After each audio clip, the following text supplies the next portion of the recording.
Welcome to my channel learn with Keeru. आज हम next mains checklist को सोल्व करेंगे, चेकलिस्ट नंबर 12 एंड इसमें हम ड्रिल 60 से स्टार्ट करेंगे। और जो हमारी चेकलिस्ट नंबर 11 थी उसमें भी हमारी एक ड्रिल बची हुई है 57, उसको भी आज हम स्टडी करेंगे कि उसके रिगार्डिंग क्या क्या कन्फ्यूजन था। एंड अगर आप 11 में चैनल पे आएँ तो इसे लाइक करें, सब्सक्राइब करें एंड अपने दोस्तों में शेयर करें। तो जैसे कि जो ड्रिल 60 है उसमें हमें क्या दिया गया है, उसमें हमें ना अर्थमेटिक बेस क्वेश्चंस दिए गए हैं, मिक्स दिए गए हैं कि जैसे ब्लैंक बेस पे हैं एंड डाटा सफिशिएंसी पे भी हैं। ठीक है, तो हम इनको स्टडी करेंगे। जैसे कि यहाँ पे हमें पहला क्वेश्चन दिया गया है कि ABC, ठीक है, 3 लोग हैं, वो एक बिजनेस को स्टार्ट करते हैं। इन्वेस्टमेंट हमने मान ली 8x, 5x एंड 9x। फिर 8 महीने बाद वो अपने इन्वेस्टमेंट को बढ़ाते हैं, मतलब 8 महीने तक तीनों की यही इन्वेस्टमेंट रहती है। ठीक है, उसके बाद क्या करते हैं, वो इन्वेस्टमेंट को अपने इंक्रीज़ करते हैं 12.5% से। तो देखो 12.5% की फ्रैक्शन फॉर्म होती है 1/8। तो मतलब 8 पे 1 बढ़ा रहा है, मतलब 9 1 बढ़ा रहा है, तो मतलब 1x बढ़ा रहा है, मतलब कितनी हो गई 9x। एंड 60% बढ़ा रहा है 5x पे। ठीक है, तो 5x पे 60% मतलब 16 करेंगे तो ये कितनी आ जाएगी 8x। ओके, देन इसने बोला कि है ना 11.11%, मतलब होता है कि 1/9 बढ़ा, 9 पे 1 बढ़ा रहा है, मतलब 1 तो ऐड करेंगे तो मतलब 10x। और कहता है कि 16 और महीने बाद, मतलब 16 महीने तक यही इन्वेस्टमेंट चलती है। ठीक है, उसके बाद ठीक है वो अपने इन्वेस्टमेंट को डिक्रीज कर देते हैं इतने इतने %। तो ये होता है हमारा 2/9, ये हमारा 1/8 और ये होता है 1/5। ठीक है, फ्रैक्शन फॉर्म में। तो कितनी इन्वेस्टमेंट बढ़ जाती है उसकी 7x एंड 8x। और उसने बोला कि उसने 3 साल तक के लिए इन्वेस्टमेंट किया, और हमें पता है 1 year is equal to 12 months. तो मतलब 3 साल में कितने महीने हो जाएंगे 36। तो एक बात बताओ, 8 महीने यहाँ हो गए, 16 यहाँ हो गए, कितने महीने और बच गए 12। तो मतलब ये इन्वेस्टमेंट उनकी रही 12 महीने तक। ठीक है, तो यहाँ पे हम देख सकते हैं कि ये 4 से कट रहा है, ये भी 4 से कट रहा है, 12 भी 4 से कट रहा है। ये सब काटने के बाद हमारे पास जो भी बच रहा है हम उसको क्या करेंगे, ऐड। देन वहाँ से हमारे पास ABC का जो प्रॉफिट का रेशियो है वो आ जाएगा। ठीक है, अब आपको क्या बोला है इसने कि हमें ये बताना है कि 3 साल बाद है ना उनका टोटल प्रॉफिट इतना था और C का उतना था। तो एक बात बताओ, C का शेयर हमें पता है, ठीक है एक मिनट, C का शेयर हमें पता है, टोटल भी हमें पता है 218। ठीक है, तो हमें क्या करना है, इनका जो रेशियो है ना वही रेशियो हमें इनका चेक करना है। जो भी ऑप्शन उसके अकॉर्डिंग सुटेबल होगा वही हमारा क्या हो जाएगा, आंसर। ठीक है, जैसे कि हम देख लेते हैं, एक मिनट। यहाँ पे आप देख सकते हो, क्या देख सकते हो कि ये हमें दिया गया था। ठीक है, स्टार्टिंग में इतनी इन्वेस्टमेंट थी, फिर 8 महीने तक तो यही चली, फिर उसके बाद इंक्रीज़ कर दी, देन उसके बाद डिक्रीज़ कर दी थी। तो इनको ऐड किया जो कटना था, उसके बाद काटने के बाद प्रॉफिट रेशियो आ गया, देन इतना टोटल आया और सी का शेयर हमें पता है, इसने बोला फिर हमें बताना है। तो हम ऑप्शंस को चेक करेंगे और हमारा आंसर आ जाएगा। सेकंड क्वेश्चन है हमारा डाटा सफिशिएंसी बेस। क्या बोल रखा है कि है ना कौन सी जो स्टेटमेंट है वो सफिशिएंट होगी। तो यहाँ पे बोला एक बोट है, वो 120 किलोमीटर डाउन स्ट्रीम जाती है, उसके बाद वो वापस आते हैं स्टार्टिंग, मतलब 120 किलोमीटर ही अपस्ट्रीम जाती है। तो पूछ रखा है कि उसे कितना टाइम लगेगा, कितने घंटे लेगी वो इस जर्नी को कंप्लीट करने के लिए। तो पहली स्टेटमेंट कहती है जो स्पीड ऑफ स्ट्रीम है ना वो 25% अपस्ट्रीम का, मतलब स्ट्रीम और अपस्ट्रीम का रेशियो 25 चौका में 4 है तो ये 1 है, यही रेशियो आया। ठीक है, और बोट कवर करती है U² kilometre in U our. एक बात बताओ, वेरिएबल कितने हो गए 2, एक U हो गया और एक यहाँ से लगा लो हमने X मान लिया। तो क्या आप ना 2 वेरिएबल को एक स्टेटमेंट से सोल्व कर सकते हो, एक इक्वेशन से सोल्व कर सकते हो? नहीं, 2 वेरिएबल होंगे तो हमें उनको सोल्व करने के लिए भी क्या चाहिए, 2 इक्वेशंस। ठीक है, तो मतलब पहली स्टेटमेंट हमारी सफिशिएंट नहीं है। देन हम नेक्स्ट पे कहे कि down stream speed and upstream speed का रेशियो हमें दे दे कि भाई डाउन स्ट्रीम स्पीड है ना वो हमारी U+V है, अपस्ट्रीम स्पीड है वो हमारी U-V है, और यहाँ पे U एंड V भी 2 क्वाड्रेटिक इक्वेशंस दिए। यहाँ से जब हम सोल्व करेंगे तो तो u की वैल्यू 25 आ रही है और v की वैल्यू 5 आ रही है। इन दोनों की वैल्यू आने के बाद downstream and upstream speed आ गई। ये दोनों आने के बाद हम जब उसको डिवाइड करेंगे तो हमारा आंसर आ जाएगा। मतलब सेकंड हमारे क्या है, सफिशिएंट। क्योंकि डाटा सफिशिएंसी के क्वेश्चंस में हम डिटेल में सोल्यूशन नहीं निकालते, बस वो हमें सफिशिएंट लगना चाहिए हाँ, क्योंकि ये हमारे नंबर बनाने के लिए बेस्ट होता है। और IBPS PO के जो मेंस का एग्ज़ाम था उसमें इसकी इंपॉर्टेंस ज़्यादा थी। हमें ये बताना था, पहली वाली में हमें ये दिया था तो x ये था, एक वेरिएबल ये था, तो दोनों का तो कोई कम्बिनेशन नहीं था, तो मतलब पहली वाली तो सफिशिएंट थी नहीं। ठीक है, सेकंड वाले में क्या था, एक मिनट, तो सेकंड वाले में क्या था, सेकंड वाले में तो हमारे पास सारा डाटा दे दिया था इसने कि डाउन स्ट्रीम अपस्ट्रीम के बारे में बता के, तो वहाँ से इसने ना हमें क्या दिया, यू अपस्ट्रीम क्या मतलब यू की वैल्यू और वी की वैल्यू के लिए क्वाड्रेटिक इक्वेशन दी, हमने इनके फैक्टर बनाए। पॉजिटिव वैल्यू मतलब यू की 25 आ रही थी एंड वी की आ रही थी 5। ठीक है, यू और वी की वैल्यू हमारे पास आ गई थी। देन उसके बाद भाई इतने इतने किलोमीटर को हमें इतने अपस्ट्रीम इतने डाउन स्ट्रीम में कवर करो, यानी कितने घंटे ले रहा है, तो वहाँ से हमारा आंसर आ गया 10 घंटे। तो मतलब जो सेकंड स्टेटमेंट है वो हमारी सफिशिएंट है आंसर देने के लिए। नेक्स्ट क्वेश्चन आता है थर्ड का। ठीक है, ड्रिल में ये क्या कहता है कि दो क्वेश्चन है उसमें ना 2 स्टेटमेंट है, ये बताना कि कौन सी जो स्टेटमेंट है वो हमारी आंसर देने के लिए सफिशिएंट है। ठीक है, तो ये हमारा प्रोबेबिलिटी बेस्ड क्वेश्चन है कि 3 प्रकार की बॉल है, रेड ब्लू एंड वाइट। ठीक है, एक बैग में। तो पहला बोल रहा है average number of blue and white ball, मतलब blue and white ball total कितनी हो जाएंगी 22, और रेड बॉल हमने मान ली x, और रेड की प्रोबेबिलिटी इसने बताई है 4/15।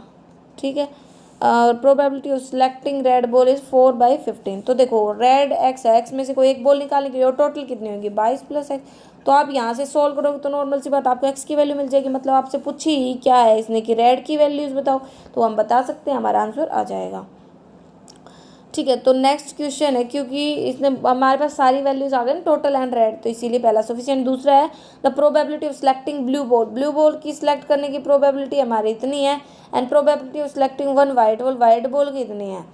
ठीक है, वाइट की भी है, ब्लू की भी है, रेड के बारे में कुछ बताया नहीं, और सारा क्वेश्चन हमारा रेड पे मतलब डिपेंड करेगा, तो नॉट सफिशिएंट। ठीक है, तो जैसे कि हम देख लेते हैं, यही इसने बोला है रेड ब्लू वाइट थी। स्टार्टिंग वाले स्टेटमेंट से हमारा सारे करने के बाद हमारे पास एक्स की वैल्यू आ रही थी, एक्स मतलब रेड है, रेड की वैल्यू आ जाती है तो हम आसानी से प्रोबेबिलिटी निकाल सकते हैं। जबकि दूसरे वाले में ना हमें ब्लू की प्रोबेबिलिटी दी, वाइट की प्रोबेबिलिटी दी, रेड के बारे में कुछ बताया नहीं है, तो हम इसको सोल्व नहीं कर सकते। क्योंकि अगर हम इनको बांटेंगे ना तो भी एक टाइप से हमारे लिए अलग बनेगा, अगर हम इसको मिक्स भी करके चले तो ये हमारा सेकंड सफिशिएंट नहीं होगा, ओनली हमारा 1 सफिशिएंट हो जाएगा। नेक्स्ट है 4, the price of petrol is being markup by 25%। देखो ये जो क्वेश्चन है ये थोड़ा अच्छा है। इसमें इसने मतलब जो प्रॉफिट एंड लॉस के जितने भी कंसेप्ट होते हैं, जैसे भाई डिस्काउंट देने की, एंड जैसे एक जो शॉपकीपर होता है वो जो घपला करता है कि बोलता है कि मैं 1 किलो दे रहा हूँ लेकिन वो 800 ग्राम देता है, एंड जैसे 2 किलो 2 चीज़ के साथ एक चीज़ फ्री होने की, मतलब सारी कंसेप्ट को एक साथ मिक्स किया है इस क्वेश्चन में, एंड ये बेस्ट क्वेश्चन है इस टाइप से। तो हमने मान लिया कि जो सीपी है वो हमारा सीपी ये है। देन इसने बोला कि मार्कअप क्या 25% से मार्क 25 चौका 100, मतलब 25 चौका 100 मतलब 4 पे 1 मतलब 5/4। ठीक है, मार्कअप करने के बाद उसने बोला 16 से 2/3 का मतलब 1/6 का, इसकी फ्रैक्शन होती है 1/6, इसका डिस्काउंट है मतलब 5/6 की वैल्यू बच गई। देन इसने बोला कि है ना ट्रेडर 10% इम्प्योरिटी ऐड करेगा, मतलब वो खुद की तरफ से तो वो सिर्फ 1000 देगा और वो 10% इम्प्योरिटी ऐड करने के बाद कितने 1100 दे रहा है। ठीक है, ओके।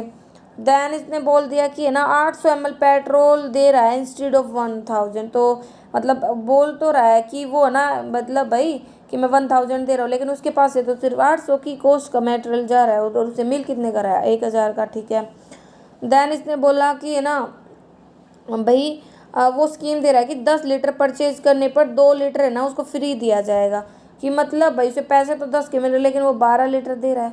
तो यहाँ से जब हम निकालेंगे ना तो ये एस पी के बराबर आएगा, मतलब सोल्व करने पर सी पी और एस पी का आपको क्या मिल जाएगा रेशियो।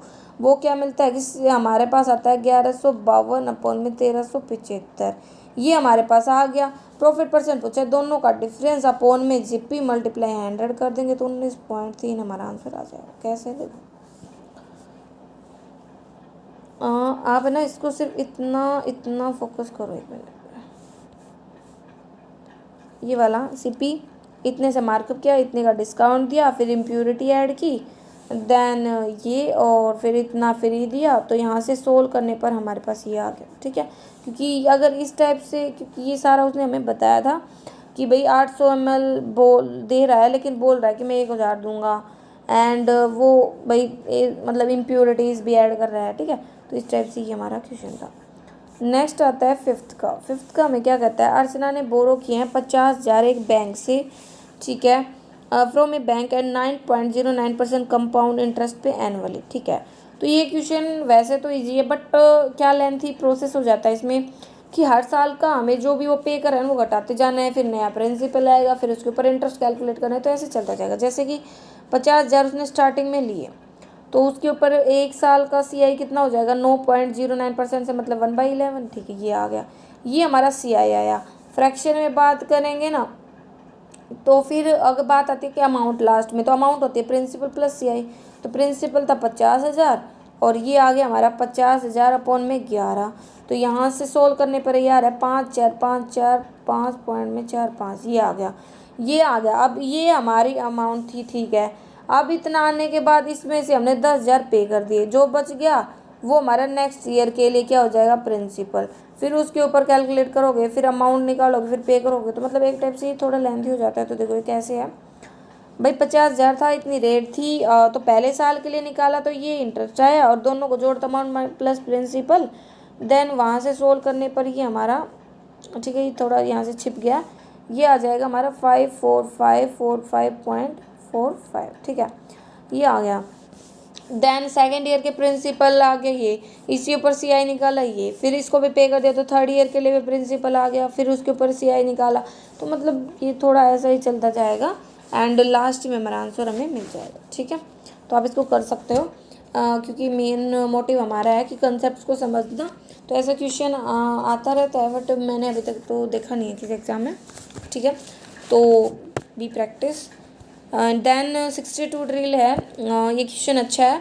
इसमें वेन डायग्राम कॉन्सेप्ट को मिक्स किया हुआ है। ठीक है, तो हमें वेन डायग्राम कॉन्सेप्ट आपके लिए कुछ वर्ड्स हैं वो मैं आपको बता देती हूँ। ओनली वर्ड का मतलब होता है, जैसे ये ए है, ये बी है, तो ओनली ए बोलेगा ना तो सिर्फ ये वाला पोर्शन आएगा, ओनली बी बोलेगा तो ये वाला पोर्शन आएगा, और बी बोल देगा ना तो ये सारा आ जाएगा। ठीक है, ये वाला सारा, और ए बोल देगा तो ए में ये सारा आ जाएगा, और ओन मतलब ए और बी बोथ बोलेगा तो ये वाला पोर्शन आ जाएगा। ठीक है, यहाँ पे बोला डाटा दिखा रखा है नीचे टेबल में कि जो स्टूडेंट इनरोल करते हैं only finance and both eco and finance में, 3 डिफरेंट कॉलेज में जो स्टूडेंट इनरोल करते हैं ओनली फाइनेंस एट BNC, वो इक्वल है, ओनली फाइनेंस BNC इक्वल है, मतलब 3y + 10 = 2z + 10, क्योंकि इन इक्वेशंस को सोल्व करके हमें हमारा आंसर मिल सकता है। तो यहाँ से सोल्व करेंगे तो 10 से 10 कैंसिल, मतलब 3y = 2z, मतलब y अपॉन में z की बात करें तो रेशियो आ गया 2:3 का। ठीक है, ये आ गया एक। देन इसने बोल दिया नंबर ऑफ स्टूडेंट जो इनरोल करते हैं ओनली इको में बी में 1.55, वो हाफ है ए से, मतलब 1.5x का हाफ। ठीक है, तो यहाँ से सोल्व करेंगे तो y और x का रेशियो आ गया 1/2। तो यहाँ से हमें ना क्या मिल गया, x y z तीनों का मिल जाएगा। कैसे, इनका रेशियो 2:1 और y और z का है 2:3, तो मिक्स कर देंगे रेशियो के, तो ये हो गया 1। ठीक है, इधर वाला पुट हो गया 2, तो यहाँ से अगर रेशियो 4 2 एंड 3, तो हमने मान लिया 4a 2a एंड 3a। ठीक है, नेक्स्ट इसने बोल दिया ratio between the number of student who enrol either in finance and eco from a से फाइनेंस एंड इको में, तो कितने हो गए 1.5x + 2x अपॉन में, और बी से भी 1.5y + 3y + 10, और इनका रेशियो में दे दिया 6/4। तो यहाँ से सोल्व किया ना तो हमारे पास क्या आएगा भाई, सोल्व करने पर हमारे पास आ रहा है 7x = 13.5y + 30। तो अब हम क्या कर सकते हैं, यहाँ पे x की जगह पे हमने मानना है 4a वैल्यू आ रही है, y की जगह पे 2a वैल्यू आ रही है, इसकी जगह पे 3a वैल्यू और z की जगह पे ये वैल्यू पुट करेंगे ना, तो सोल्व करने पर a की वैल्यू आ जाएगी, a की वैल्यू आ जाएगी तो x की भी वैल्यू आ जाएगी, वो है 4a तो मतलब 120, y की वैल्यू आ जाएगी वो है 2a मतलब 60, एंड z की वैल्यू आ जाएगी वो है 3a मतलब 90। ये वैल्यू आने के बाद x y z यहाँ पे पुट कर देंगे, हमारे पास इन सबकी वैल्यू आ जाएगी। पहले देख लेते फिर क्वेश्चन सोल्व करेंगे। ओनली फाइनेंस, ये सब हमें दे रखा था। सबसे पहले इक्वेशन सोल्व की, वहाँ से वाई जेड का रेशियो मिल गया। फिर दूसरी जो स्टेटमेंट बोली वो सोल्व की, वहाँ से वाई एक्स का मिल गया। तीनों को मर्ज किया तो यहाँ से हमारे पास एक्स वाई जेड का रेशियो आ गया 4:3। हमने मान लिया 4 है, 2 है एंड 3 है। देन इसने बोल दिया था कि ओनली फाइनेंस, थोड़ा यहाँ पे ये ब्लर है, ठीक है, आप समझ जाओगे, वो ही है दोनों का। वो लिया ये 6:4 के रेशियो में, यहाँ से सोल्व किया तो ए की वैल्यू 30 आई। ए की वैल्यू 30 आई, यहाँ पे मल्टीप्लाई कर दिया। देन एक्स वाई जेड तीनों की वैल्यू आ गई। इन तीनों की वैल्यू आने के बाद हमने इनको यहाँ पे पुट कर दिया, हमारे पास इन सबकी अच्छे से वैल्यूज आ गई। अब क्या करना है, अब हमें ना जो भी क्वेश्चन बोला है वो हमें निकालना है। तो पहला क्वेश्चन बोलता है कि what % of total student from both finance and eco from all the college together, मतलब परसेंट बतानी है स्टूडेंट की जो एनरोल करते हैं दोनों में, फाइनेंस एंड इको में, सभी कॉलेजेस से।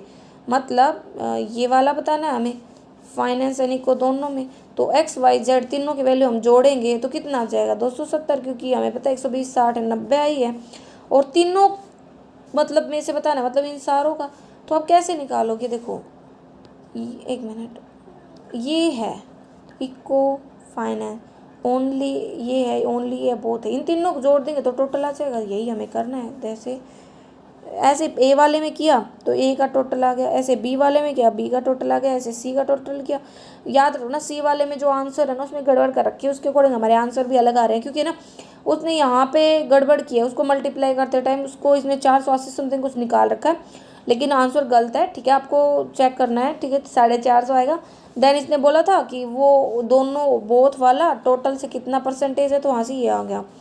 नेक्स्ट क्वेश्चन क्या बोला इसने, एक मिनट, दूसरा इधर ही है, दूसरा क्वेश्चन, सॉरी इसमें है ना फ़ोटो नहीं ली गई उसकी, बट आप निकालोगे ना तो आंसर आ जाएगा। देखो उसमें ये है कि टोटल जैसे हमारा 1330 आता है, और फाइनेंस में वो बोलता है कि वो 50% है इसका, मतलब 665। ये बोलता है कि n 2n 3n, ये हमने इंक्रीज किया फाइनेंस में, लेकिन पहले फाइनेंस में तो सिर्फ 620 थे, तो कितना इंक्रीमेंट हो रहा है 45 का, लेकिन वो कितने का रहा है 5, मतलब 2n ऐसा 2n है, 2n ही है, तो 5n का। तो n की वैल्यू कितनी आ गई 9, ठीक है, 9 आ गई। तो बोला बी में कितना हुआ, 9 दूनी 18 का इंक्रीज हुआ, और पहले से बी में कितने थे 190, तो उसके अकॉर्डिंग ये हमारा आ जाएगा 208, ठीक है। तो आंसर तो मैच होंगे नहीं, क्योंकि इसमें क्वेश्चंस में गड़बड़ है, और आगे के जितने भी क्वेश्चंस है 3, 4, 5 बिल्कुल सिंपल है, जो डाटा है उसके अकॉर्डिंग है। फिर भी अगर कोई डाउट रह जाता है तो आप कमेंट करके पूछ सकते हैं, नो प्रॉब्लम। देन हमारी नेक्स्ट ड्रिल आती है, नेक्स्ट ड्रिल है हमारी 63 की। इसमें ना एक ड्रिल मिस कर रखी है, 60 के बाद 61 है नहीं, 62 है, एंड देन ये हमारा 63 है। और ये क्वेश्चन हमारा अच्छा है, ये हमारा किसके ऊपर बेस है, तो इसने बोल दिया कि मार्बल है कैनेरा एंड स्टेचुरी, ओके, ये मैन्युफैक्चर किए जा रहे हैं 7 अलग अलग कंपनीज़ के द्वारा। जो प्रोडक्शन कॉस्ट है ना हर कंपनी की, दोनों के लिए वो एक्सप्रेस की गई है परसेंटेज में, टोटल प्रोडक्शन कॉस्ट है, एंड इसको पाई चार्ट में दिखाया गया है, ओके।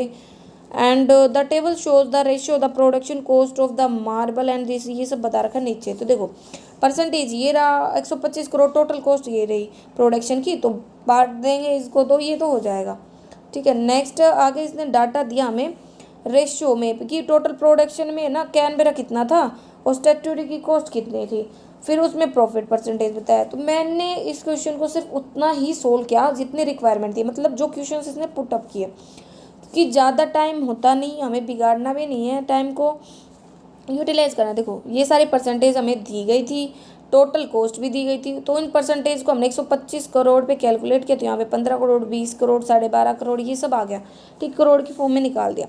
टोटल कॉस्ट आने के बाद मैंने ना जो भी रेशियो था कैनबेरा एंड स्टैट्यूटरी का, वो मैंने ना डायरेक्ट नहीं निकाला, मैंने सिर्फ वही निकाला जो इसने पूछा। जैसे कि इसने पहला क्वेश्चन पूछा, what is the total cost of production of Canara marble by company N के द्वारा कैनरा के, तो कैनरा के लिए आ रही थी 20, मतलब टोटल 20 करोड़ आ रही थी, तो कैनरा के लिए कितनी आ जाएगी 2 अपॉन में टोटल से डिवाइड, मतलब 5, 5 20 मतलब 8 करोड़। देन इसने बोला कि एंड स्टैट्यूटरी बाई एम से, और एम की कॉस्ट आ रही थी कितनी 15, और स्टैट्यूटरी की बात करें तो 2 है, और अपॉन में 5, 5 3 15 मतलब 6। इनका क्या बोला है इसने हमें, टोटल कॉस्ट नहीं है तो 8 और 6 क्या हो जाएगा 14, यही तो किया हमने, 8 और 6 14, ठीक है। तो जो बोला गया है ना, सिर्फ एन का इसने कैनरा का बोला और एम का इसने स्टैट्यूटरी को वही निकाला है। ओके, देन इसने बोल दिया total cost of production of both marble together by company Q is equal to the total cost of production of both marble together by मतलब which group of the company. देखो इसने बोल दिया कि जैसे जो क्यू है ना, उसकी जो टोटल कॉस्ट 31.25 करोड़ की, ये किस कंपनी के मार्बल्स के इक्वल है। तो इसने जो ऑप्शंस दिए ना, आपको उनको ऐड करना है, आंसर दिखाना है। ठीक है, दोनों को जैसे कॉस्ट को एम की एन की जोड़ लिया, एम की ओ की जोड़ लिया, तो वो अगर 31.25 आ जाता है, क्यू के इक्वल आ जाता है, तो वो हमारा आंसर हो जाएगा। देन थर्ड दे रखा है कि total profit earn by company O for Canara and statutory marble together, वो हमें बताना है टोटल प्रॉफिट। तो एक बात बताओ, कॉस्ट आ गई, प्रॉफिट की हमें दे रखा है। देखो किसके लिए बोला था, ओ के लिए, तो ओ के लिए कैनरा मार्बल हमारे पास हम पहले निकाल लेते कि भाई टोटल कॉस्ट 12.5 थी एंड इसके ऊपर हमने कैनरा कॉस्ट निकाली 1/3 आई और प्रॉफिट हुआ 30%, तो यहाँ से प्रॉफिट भी आ जाए क्योंकि कॉस्ट के ऊपर हम प्रॉफिट निकालते हैं। ठीक है, जब तक कि कुछ अलग से नहीं बताया होता तब तो कॉस्ट पे ही प्रॉफिट एंड लॉस निकलता है। ऐसे स्टैट्यूटरी का प्रॉफिट निकाल लिया जो इसने बोला था, दोनों को हमने ऐड कर दिया तो हमें ओवरऑल प्रॉफिट मिल गया 3 करोड़ का। देन फोर्थ क्या दे रखा है, what is the ratio of the total production of Canara marble by the company and to the company R. तो प्रोडक्शन फिर से निकाल लो कि कितना प्रोडक्शन था आर का और एन का। ठीक है, तो ये सारा हमारा हो जाएगा सॉल्व। ठीक है, जैसे कि मैंने यहाँ पे निकाल रखा है। फिर इसका फिफ्थ का क्वेश्चन है, what is the difference between the profit earn bye the company Q for Canara marble and profit earn bye the company S for statutory. तो प्रॉफिट जो भी क्यू का था एस एंड एस का था वो हमने निकाल दिया, जैसे कि सारे पर पहले तो कॉस्ट, उसके में से अलग से कैनरा की कॉस्ट निकाल, फिर उसके ऊपर प्रॉफिट इसका भी ऐसे किया एंड डिफरेंस निकाल दिया, हमारा आंसर आ गया। ठीक है, आप ट्राई कर सकते हैं, अगर फिर भी कोई कन्फ्यूजन है तो हम इसको समझ लेंगे, आप कमेंट करके पूछ सकते हैं। ठीक है, एंड मेरी वीडियो को ज़्यादा से ज़्यादा लाइक करें, शेयर करें, सब्सक्राइब करें। ठीक है, अगर आपकी रिक्वायरमेंट पूरी होती है तो हमारे भी जो भी एफर्ट्स हैं उनको भी मोटिवेशन मिलना चाहिए। देन 64 ड्रिल क्या कहते हैं, तो ये टाइम एंड वर्क के ऊपर है, तो मैंने इसमें भी उतना ही डाटा कैलकुलेट किया जितनी रिक्वायरमेंट है। ठीक है, तो आपको जब भी आप क्वेश्चन सॉल्व करते हैं तो आपको ये समझना होगा कि कहाँ पे आपको कितना डाटा कैलकुलेट करना है। ओके, देखो यहाँ पे जो बार ग्राफ है वो हमें दिखा रखा है, टाइम टेकन जो ए ने अलोन लिया and time taken by B and C together, ये सब हमें बताया है 5 वर्क पे। तो जो ब्लू वाला है वो सिर्फ ए का टाइम है। ठीक है, और जो ये मतलब मैरून में ये थोड़ा कलर, ठीक है, तो ये रेड सा ये हमारा है बी एंड सी दोनों का। ओके, तो एक बात बताओ, हम जब टाइम एंड वर्क सोल्व करते हैं और हमें जो नंबर ऑफ डेज दिए होते हैं जितने में वो काम करते हैं, उनसे हम क्या निकाल सकते हैं, total work and their efficiency ये निकाल सकते हैं, और ए और बी की एफिशिएंसी यहाँ पे दी गई है। ठीक है, तो मैं आपको क्वेश्चन 1 सोल्व करके बताऊँगी, उसमें जो भी मेथड्स यूज़ होंगे उसके अकॉर्डिंग आप सारे क्वेश्चंस को कर पाएंगे। देखो, be started the work on work Q, Q पे ऊपर बोला है ना, तो क्यू वर्क हम ले लेते हैं। क्यू में इसने बोला था कि ए है ना वो 12 दिन में काम कर रहा है और बी एंड सी है वो 4.5 दिन में, मतलब 4 दिन। ठीक है, एलसीएम ले लिया, तो एलसीएम ले लोगे यहाँ से तो कितना आएगा, क्या एलसीएम ले कि हमारे जो मतलब 12 और 45 दोनों से वो नंबर क्या हो जाए, कट हो जाए, तो कितना होगा वो हम देखते हैं। तो 12 और 24 बाटे 36 करते हैं। ठीक है, एंड इससे हमने किया था तो ये देखो 5 में 45, 5 दूनी 10, तो 9 चौक 36 भी हो जाता है, तो 36 हमने ले लिया, तो 12 बाटे 36, 9 चौक 36 कैसे करेंगे, 36/9 मल्टीप्लाई में 2 करो तो 9 चौक 36, 4 दूनी 8, मतलब बी और सी की इफिशियंसी आ गई 8। देखो ए की इफिशियंसी 3 है, बी एंड सी की इफिशियंसी 8 है। देखो अब क्यू वर्क में गए तो ए की इफिशियंसी तो 3 थी, बी की थी 5, तो मतलब सी की कितनी आ जाएगी 3। ठीक है, तो हमारे पास ए बी सी तीनों की इफिशियंसी आ गई। ठीक है, 3 5 और 3। ठीक है, देन इसने बोला एंड कि इसमें B started on work Q and C started on work P. ऐसे ही पी जो वर्क है उसमें भी हमें इफिशियंसी निकालनी है, तो हमें पता है कि ए अलोन 14 दिन लेता है एंड बी एंड सी है वो 8 दिन लेते हैं। तो हमने एलसीएम लिया तो ये आया 56, तो 14 चौक 56 और 8 7 56, ये 7 है, तो ए की इफिशियंसी तो 4 ही थी, मतलब बी की 5 है तो सी की 2 हो गई, तो इफिशियंसी आ गई इनकी 4 5 2। ठीक है, तो मतलब ए की और हमें तीनों की इफिशियंसी मिल गई दोनों वर्क पे, क्यू पे भी एंड पी पे भी।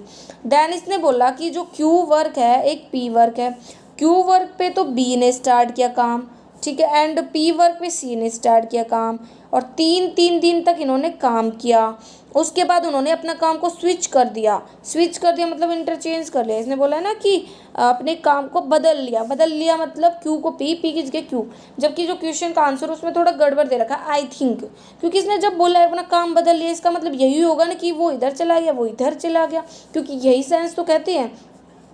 और उनकी हेल्प कौन करने आ गया, ए, मतलब बी ने यहाँ पे 3 दिन काम किया, सी ने वहाँ पे 3 दिन काम किया पी वर्क में, देन यहाँ पे आ गया ए और सी ने बदल लिया था ना वो आ गया, यहाँ पे भी कौन आ गया बी एंड ए ने उसकी मदद की थी। ओके ये आ गया। फिर कहता है कि असिस्टेड बाई नव they work after working for 2 more days, मतलब 2 और दिन तक काम किया।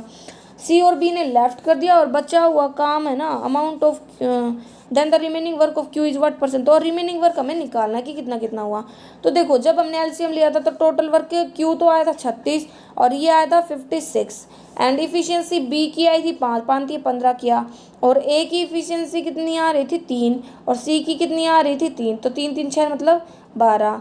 ओके यहाँ पे सी की इफिशियंसी कितनी थी पी वाले वर्ग में 2, 3 दूनी 6 और बी और ए की इफिशियंसी कितनी थी 5 और 4 मतलब 9, 9 दूनी 18। तो यहाँ पे कितना काम हो गया, जब 36 18 6 चौक 24, ठीक है 24 काम हो गया। यहाँ पे 15 2 17 और 7 27 हो गया। ठीक है अब कितना कितना काम बच गया, तो 36 में से 27 गया तो ये तो 10 बच गया, और ये 56 में से 24 गया तो ये 32 बच गया। अब बताना कितना फ्रैक्शन है वो हम बता देंगे, 10/32 मल्टीप्लाई में एंड तुम्हारा आंसर आ जाएगा। ठीक है जबकि ये आपका मैच नहीं होगा क्योंकि उसमें थोड़ा अलग से ले रखा है ना जो भी हमारा आंसर है। तो आप यहाँ पे देख सकते हो ये था ए एलोन बी एन सी का था, एफिशिएंसी हमें दे रखी थी, तो पहले जैसे क्यू वर्क था तो लिख लिया उनका एलसीएम निकाल लिया, वहाँ से एफिशिएंसी आ गई, ऐसे ही हमने इसकी एफिशिएंसी निकाली, फिर जो इसने बोला हमने वो सोल्व कर दिया। नेक्स्ट क्वेश्चन हम देख लेते हैं। सेकेंड क्वेश्चन बोल रखा है on work T A start working with another person D. ठीक है एक वर्क टी है उस पर एक दूसरा पर्सन है डी, वो काम करना स्टार्ट कर देता है एंड आफ् the next day they replace by B and C again. देखो वर्क टी है ठीक है उसको लो ओके एंड उसमें ए काम करता है 25 दिन में एंड बी एंड सी काम करते हैं 7.5 दिन में, तो वही एलसीएम लेंगे तो वर्क ले लिया 75, तो 25 75 और 75 से काट दे मतलब 10, तो इफिशियंसी बी की तो आ रही है 7 और सी की आ रही है 3 और ए की 3 है ही, तीनों की इफिशियंसी आ गई। तो इसने बोला टी पे A start working with another person D, की ए के साथ डी ने काम करना स्टार्ट किया, अगले दिन ये इसकी जगह पे बी एंड सी आ गया, फिर ए एंड डी आ गया अगले दिन, ये प्रोसेस 4 दिन तक चला, फिर बी एंड सी आ गया।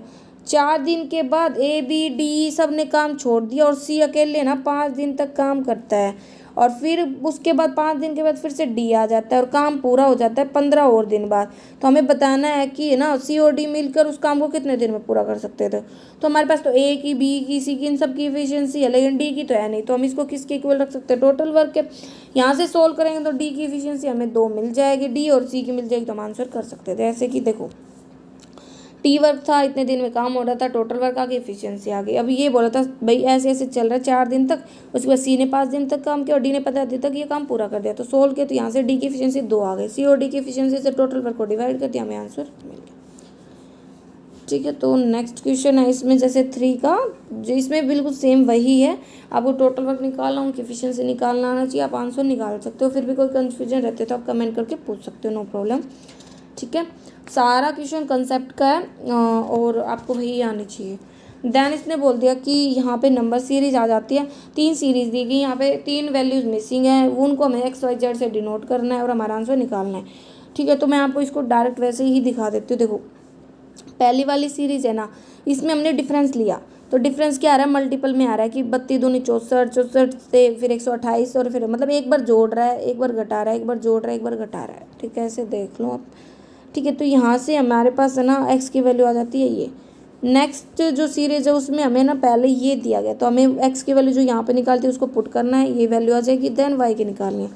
तो यहाँ पे भी हमने सभी का डिफरेंस लिया, तो देखा तो ये सब क्या आ रहे हैं, ये तो 9 के मल्टीपल आ रहे हैं, 9 3 27, मतलब जैसे 3 के डिवीजन 9 3 27 27 81 ऐसे, तो मतलब ये 3 के डिवीजन में चल रहे थे। ठीक है तो यहाँ से हमारे वाई की वैल्यू आ गई, देन y की वैल्यू भी आ गई।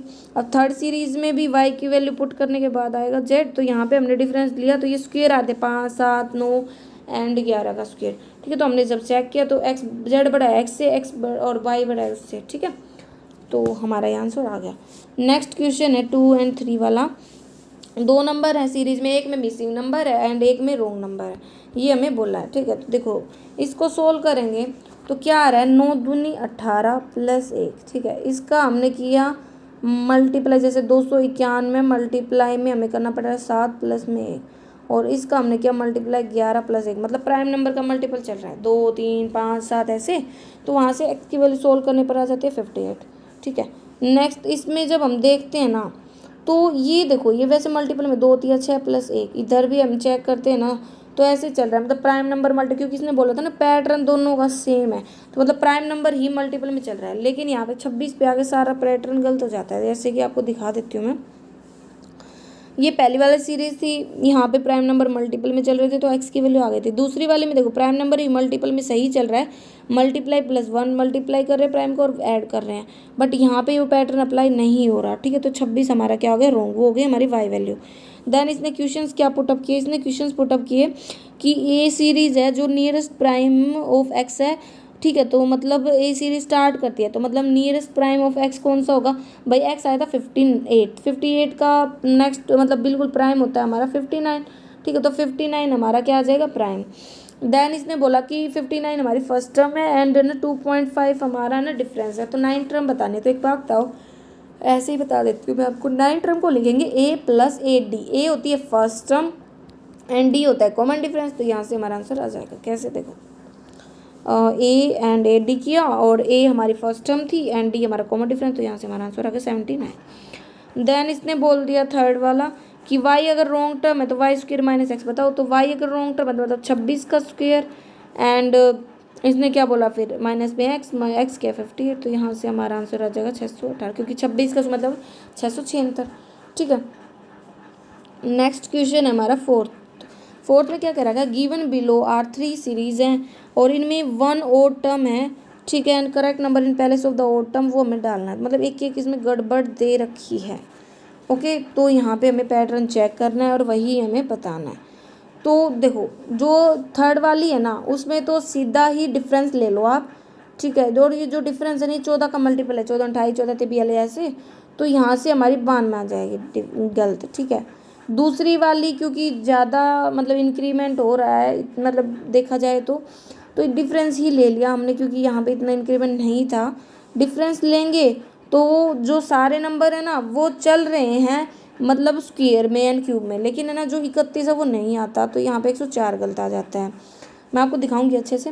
एंड इस वाली सीरीज़ में मल्टीप्लाई 2 एंड फिर उसमें से हम है ना प्राइम नंबर यस माइनस कर रहे हैं, जैसे कि देखो पहली वाली सीरीज़ है 2 से मल्टीप्लाई चल रहा था, यहाँ पे 2 लेस किया, फिर यहाँ पे 0, यहाँ पे 10, यहाँ पे 5, यहाँ पे मतलब देखा तो 2 3 4 5 6 से घटना, मतलब यहाँ पे 3 घटना था यहाँ पे 4, लेकिन ऐसा नहीं होता, 10 घट रहा था, तो मतलब 148 यहाँ पे रॉन्ग था। दूसरी वाली में भी डिफरेंस निकाला ना, तो ये सब दोनों टर्म्स में गड़बड़ थी, जबकि ये देखो ये क्यूब है 7 का, ये 9 का स्क्वायर है, ये 11 का क्यूब, मतलब एक क्यूब एक स्क्वायर होना था, मतलब 104 में गड़बड़ थी। यहाँ पे डिफरेंस लिया तो ये 14 के मल्टीपल में चल रहे थे। ठीक है, नेक्स्ट है 5 का। 5 में है ना यहाँ पे पहले तो हमें ना जेड की वैल्यू निकालते, 15 15 225 प्लस 2 मतलब 227 आ गया। अब इस वैल्यू को हमें यहाँ पे पुट करना है, देन इसको सोल्व करना है। तो ये बस यहाँ पे सोल्व करने पे मेन फोकस है इसका। सोल्व करने पर एक सीरीज बनी, फिर डिफरेंस निकाल लिया। ठीक है, तो यहाँ पे हमें पता चल रहा है कि रोंग हमारा यही आएगा, क्योंकि देखो ये सब तो सही चल रहा था बट यहाँ पे आके गड़बड़ कर देता है। ठीक है, मतलब यहाँ पे ना सॉल्यूशन में गड़बड़ दे रखी है, 364 ले रखा, लेकिन है ना मतलब सॉल्यूशन में इसको अलग वैल्यू ले रखा है, लेकिन हमारा 364 रहा है, या तो यहाँ पे कोई गड़बड़ है। ठीक है, तो मतलब ये क्वेश्चन वैसे रॉन्ग सा है, इसका आंसर कोई आएगा नहीं एग्जैक्ट। ठीक है, तो आप चेक कर सकते हो। अब बात आती है 57 ड्रिल की, जो हमारी पिछले वाली जो चेकलिस्ट 11 उसकी है। तो देखो इसमें ना गड़बड़ दे रखी है इस क्वेश्चन में, और ना क्या देखो सबसे पहले तो आप समझ सकते हो कि एक मिनट यहाँ पे हमें ना सीपी दे रखा है, एक मिनट सीपी दे रखा है। मार्क प्राइस क्या होता है सीपी के ऊपर होता है, तो ये हमारी हो जाएगी 5/9 फ्रैक्शन, ये हो जाएगी 3/5 एंड 31.25 की बात करें तो ये आ जाएगा 5/16 सॉरी 4, ये आ जाएगा 2/5। तो ये हम फ्रैक्शन जब इनके ऊपर करेंगे ना तो मार्क प्राइस यहाँ से ये आएगा हमारा 4200, जबकि इस चेकलिस्ट के आंसर में ये 5200 समथिंग को दे रखा है, तो वो रॉन्ग है। ठीक है, ये 6400, ये भी 4200 एंड ये भी 4200। ठीक है, तो ये मार्क प्राइस आ जाएंगे कैसे, देखो इसमें मैं आपको सॉल्यूशन दिखाती हूँ। इसमें ये 5200 बोल रखा है, ये हमारा रॉन्ग होगा, 4200 आएगा। ठीक है, तो फिर ये मार्क प्राइस हमने यहाँ पे कैलकुलेट कर लिया। ठीक है, फिर इसने हमें क्या बोला, ब्रेकअप परसेंटेज है, मार्कअप जो भी आइटम है उसके ऊपर ब्रेकअप परसेंटेज। देखो एक बात बताएं, इसने तो क्या मानना है कि इक्वल में है, इक्वल मतलब जैसे भी 50-50 ऐसे, कि जैसे 26 का, जैसे नॉर्मल 52 था ना उसका हाफ, 64 है तो 32 का, 42 है तो मतलब 21, 42 है तो 21, मतलब ये हाफ हाफ लेके चल रहा है। बट आपको क्या अज्यूम करना है, देखो इसने ना हमें यहाँ पे कुछ कंडीशंस दी हैं कि जैसे जो डिस्काउंट है M% का वो दिया जाता है ड्रेस के ऊपर। ये जो डिस्काउंट दे रखा है उसकी जो वैल्यू है डिस्काउंट देने के बाद वही हमारी ब्रेकअप के बाद आएगी। मतलब जैसे कि हाँ देखो ये आप समझ गए होगे, मार्कअप निकाला है, देन 2 सक्सेसिव डिस्काउंट, ये सब हमें दे रखा। देखो A+B ब्रेकअप परसेंटेज है किसके ऊपर, 4200 मार्कअप के ऊपर, और इसी 4200 पे हम डिस्काउंट भी दे रहे हैं M% का। ठीक है, तो 2 सक्सेसिव देंगे, मतलब 1 - 1 M/100, 1 - M/100, तो 4200 से 4200 के अंदर, मतलब यहाँ से हमारी एक इक्वेशन बन जाएगी। ऐसे ही हमें ना कैलकुलेट करना है किसके ऊपर, इसके ऊपर परसेंटेज। देन ऐसे ही हमें क्या करना है, हमें दूसरा जो ब्रेकअप परसेंटेज है, लाइन सॉरी एक मिनट दिखाती हूँ मैं आपको। जो दूसरा वाला है जैसे शूज़ का है, और शूज़ के ऊपर जो इसने डिस्काउंट दिया है उनको हम इक्वेट करेंगे, वहाँ से इक्वेशन बनेगी। देन ऐसे ही इसका करेंगे क्योंकि इसका भी हमें डिस्काउंट परसेंट दे दिया, फिर इसका, मतलब ऐसे ही 4 इक्वेशन बनेंगी, उनको सोल्व करेंगे, वहाँ से ABCD इनकी वैल्यूज़ निकलेंगी, तो वो ऐसे सोल्व होगा। ठीक है, तो वो क्या होता है कि लेंथी प्रोसेस हो गया। जबकि जो क्वेश्चन के आंसर्स हैं उसमें उसने क्या कर रखा है कि सीधा ही A+B को 26% मान लिया, मतलब जितना भी आपने मार्कअप किया था ना उसका हाफ, उसका हाफ, उसका हाफ, उसका हाफ ले रखा है। ओके, एंड फिर A+B हमारा 26% के बराबर है, एंड B ऐसे ही सोल्व करेंगे ना, तो यहाँ से हम सारों की वैल्यूज निकाल सकते हैं जैसे इसने किया है। इसने उस लेंथी प्रोसेस को छोटा मान के किया है। ठीक है, ब्रेकअप मतलब हाफ हाफ मान के, तो वहाँ से अगर आपके पास चारों ही वैल्यूज आ जाते हैं तो फिर तो इस क्वेश्चन में कुछ बचता नहीं, क्योंकि इसने जैसे पहला क्वेश्चन बोला है कि रुचिका अर्न करती है X% प्रॉफिट ऑन शूज, तो इसको छोड़ो, उसे लॉस होता है। देखो अगर वो 12.5% का डिस्काउंट देती है तो मार्क प्राइस तो है, डिस्काउंट हम बता सकते हैं। जैसे कि देखो मैंने कैसे सोल्व किया है कि शूज़ का X% प्रॉफिट है, डिस्काउंट दे रहे इतने का, तो CP था, MP था, डिस्काउंट देने के बाद इतना SP आ रहा है, तो एक टाइप से प्रॉफिट तो हमारे 40% आ रहा है, बट वो बोलिए X% का, तो वो हमें कैसे निकाला, वो ब्रेकअप परसेंटेज के बाद निकालें। जैसे कि जैसे अगर वो शूज़ पे देती तो वो ऐसे करती, तो ये इक्वेशंस बनने के बाद सोल्व होगा। तो इसका एग्जैक्ट अगर आप समझो ना तो आप इसको आंसर जो दे रखा है उसके अकॉर्डिंग आप कर सकते हो, लेकिन वैसे अगर जो मैंने बताया वो प्रोसेस लेंथी होगा, इक्वेशंस बनेंगे, उनको सोल्व करने में टाइमिंग लगेगा। ठीक है, बट इसने जैसे कि हाफ को ही इक्वेट करके फिर वैल्यूज निकाल रखी है, तो आप ऐसे इसकी चारों वैल्यूज निकाल के फिर इसके आंसर्स निकाल सकते हो। फिर क्वेश्चन में कोई दम नहीं रहता, नॉर्मल हो जाता है क्योंकि सारी वैल्यूज हमारे पास आ गई है। ठीक है, तो यही कन्फ्यूजन था। और आपको वीडियो कैसी लगी कमेंट करके ज़रूर बताया करो, and like share and subscribe. Thank